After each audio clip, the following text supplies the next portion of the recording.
Welcome again friends. Welcome to another video tutorial from Shomu's Biology. In this video lecture, we will be talking about the B cell activation and the crosstalk between T helper cell and B cell. Remember one thing, that always what we talk about these immunological lectures, I told you like in past few videos we've been talking about T cell, and we know the activation of T helper cell is one of the major events that will help in uplifting both the cellular mediated immunity as well as the humoral mode of immunity. Now B cell is responsible for the humoral side of immunity because B cell have the capability of converting itself into what is known as plasma cell. So this is the B cell that we are talking about. When it gets matured, it will produce plasma cells, and plasma cells are antibody producing factories of our body that start producing antibodies. Those antibodies are very specific against a specific pathogen. It can go against the pathogen, interact with the pathogen, and then it can cause several destruction measures to the pathogen. It can help that pathogen to be degraded by the phagocytosis, by other phagocytic cells of our body such as macrophages, by the process called opsonization. Antibodies also help in fixing complement, that is another part of our serum, blood serum. That complement can be fixed, and as a result that pathogen, either it could be bacteria in most of the cases, can be killed by producing membrane attack complex or creating pores in the membrane of the bacteria. So all this thing can be done by this antibody response, and all this response should be activated because everything is present in our body, in our immune system. All those cells are armed with so many different things, but they are not active all the time. They are inactive. That's how they present. That's how they're just loitering around throughout our body. Now the thing is, in this case, we need to activate that cells. For example, B cells normally present in inactive form. It has B cell receptors on the surface. This is known as B cell receptor or BCR.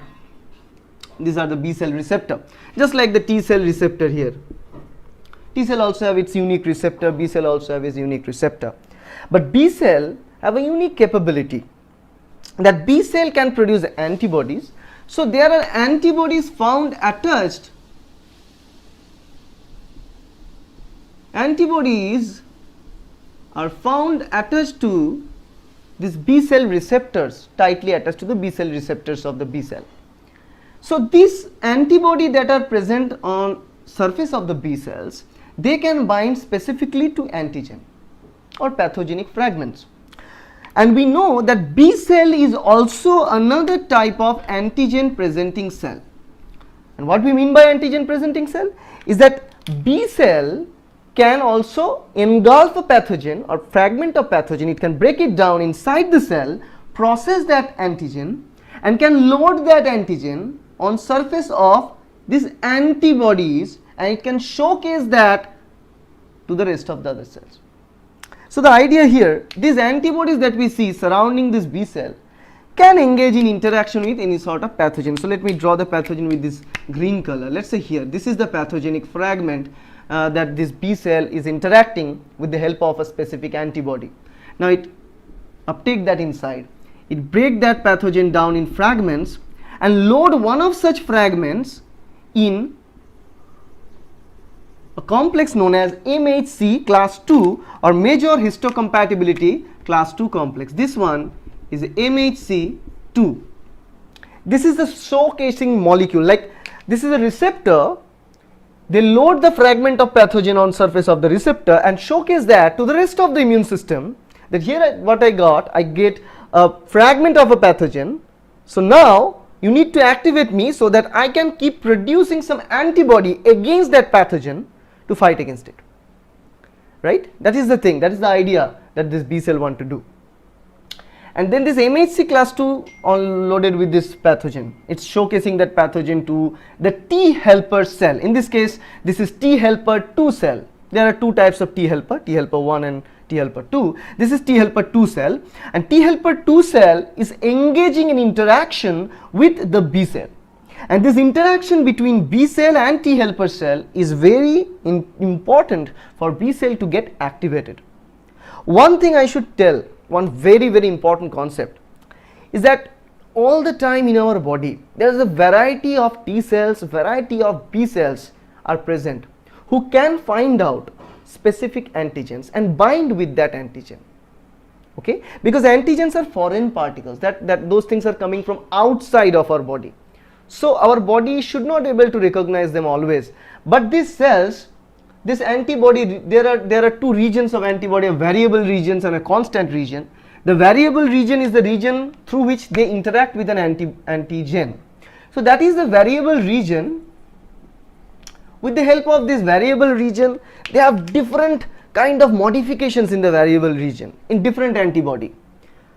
Like all of them are different with different variable regions, because there are so many mutations going on in all those variable regions called somatic hypermutation. Due to those mutations, they have different type of structures, so they can bind with many varieties of antigens, right? So they have the ability to bind with different types of antigens in our body. So every time when an antigen enters, there is at least one or two cells or some percentage of our immune system cells capable of binding to that antigen and identify that antigen. Then that proportion of that cell start dividing, they start producing same type of cells, so that immunity gets boosted. That's the idea of adaptive immunity. That's how we boost our immunity normally inside our body. It based on the idea that there is at least one or two types of cells present who can identify the antigen. Now if this thing happens, like an antigen enters into our body and none of the cells, no cells can identify that antigen, will be in huge trouble. If that is the scenario, then we will never survive even a simple infection. But that's not the case. It's far more complex, because they have multiple varieties, so many varieties that at least one or two of them can identify the antigen, can bind with that antigen. So those cells who can bind with that antigen are selected. It's kind of like an evolution, the concept of Darwinian evolution. They are selected, so those type of strains are generated so much inside the cell, inside the body. Rest of the cells are not required at all. So all the time there is a huge proportion of immune system cells present in our body not actively participating in the immunity at all, while a few percentage and few fraction of the cells are involving in the immunity. Now why that large content present then? Because they are present to keep in mind that in future they might be useful in detecting any other antigen. That's the whole idea in this case. Now let's look at here the interaction between T cell and B cell mediated by three different molecules on the surface. The major interaction is between the T cell receptor and the major histocompatibility complex 2, which is loaded with the pathogen or the fragment of pathogen. This normally is a peptide. So this is the major interaction, but they also need some co-stimulatory interactions that is mediated by CD40 and CD40 ligand. CD40 is present in surface of all the antigen presenting cells. B cell is type of antigen presenting cell, so it also have a CD40. This is the CD40. It engages interaction with CD40 ligand that is found on surface of T helper cell. These two binding, once this binding is occurred, then CD4, that is the characteristic molecule on surface of T helper cells. CD4 properly check this interaction. Once the interaction is between TCR and MHC2 is kind of perfect, once this T cell can recognize this antigenic portion, the same scenario is again in this case of T cells. There are multiple varieties of T cells. Specific T cells can only recognize the pathogen that is showcased by an antigen presenting cell. So from a huge population of T cell, that T cell will be selected who have the capability of identifying the antigens that is showcased by or that is presented by the MHC2. So they are interacting. Once this binding is proper, then CD4 make this binding much stronger. When the CD4 is engaging in interaction with both TCR and MHC2, it makes the interaction much stronger. Once the interaction is strong enough, then they engage in proper interactions, and then they start releasing chemokines, that is the chemical signaling molecules that will help this to understand B cell to get differentiated. It will like a phone call that yes, we handshake now, it's fine, I understand what you are telling me, now let's talk about what we want to say. So then there will be a molecular crosstalk between T cell and B cell, and the crosstalk is this begin from this T cell. I should have write T cell. T cell start releasing interleukin 4. Interleukin 4 is a very important cytokine here, which will interact to this B cell, because remember, once B cell engage properly with the T helper cell, there is some sort of modification and genetic rearrangement, and also the production of certain receptors start to occur on surface of B cell, and that receptor is known as interleukin receptor. So they have this interleukin receptor on their surface produced in high concentration after engaging in a proper attachment with T helper cell, and meanwhile T helper cell start releasing interleukin 4. So this interleukin 4 will go and interact with this interleukin receptor on surface of B cells. Now once interleukin 4 properly bound with this interleukin receptor of B cell, that triggers some more downstream signaling inside the B cell, telling the B cell to undergo so many different changes.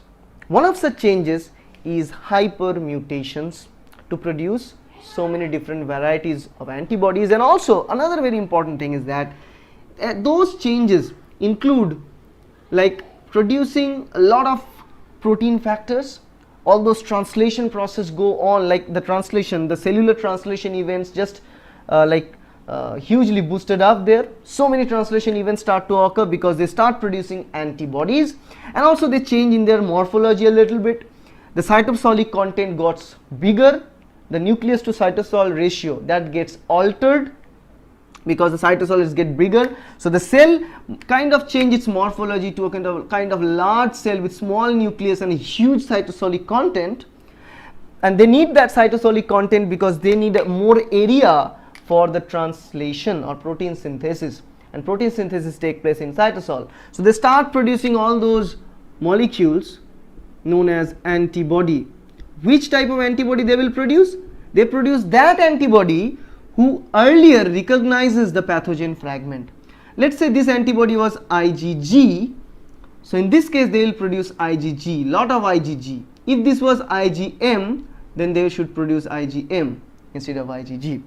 Now it depends on which type of antibody recognizes a specific type of pathogen. It's not only type of IgG or IgM only, because among IgG there will be different variable regions also, different varieties of IgG, different types of IgM.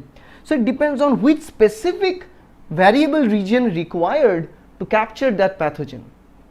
That specific region should be produced as a replica, and so many same type of antibody will be produced, which will be very, very specific against that pathogen. So now one plasma cell starts secreting the antibody start releasing outside, and those antibody can go and interact with the antigen, bind with the antigen, and then bring rest of the process like opsonization or complement fixation.